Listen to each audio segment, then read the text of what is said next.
Okay, July 18th, going to go ahead and do the approach trail again and a little bit further. So they're actually building a whole new visitor center here at the Amelicola State Park. And this year, unlike last year, so I'm doing a few changes. One of the changes is that I'm going to take the traditional approach trail versus the parking lot trail. So very nice. Got a little bit of clouds today. Very different. Very nice today. Also, I have a little bit, some new equipment. I have a new stove. I'm also carrying one of those Garmin InReaches, which is very, very nifty to have.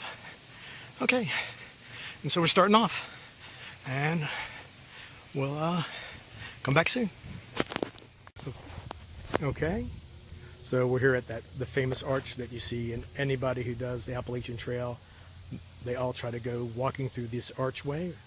We'll turn the camera around.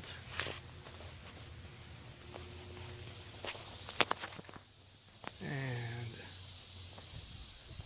let's see.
So Meira knows what that is. That's a blue blaze. Means we're not on the main trail. We're still on the approach.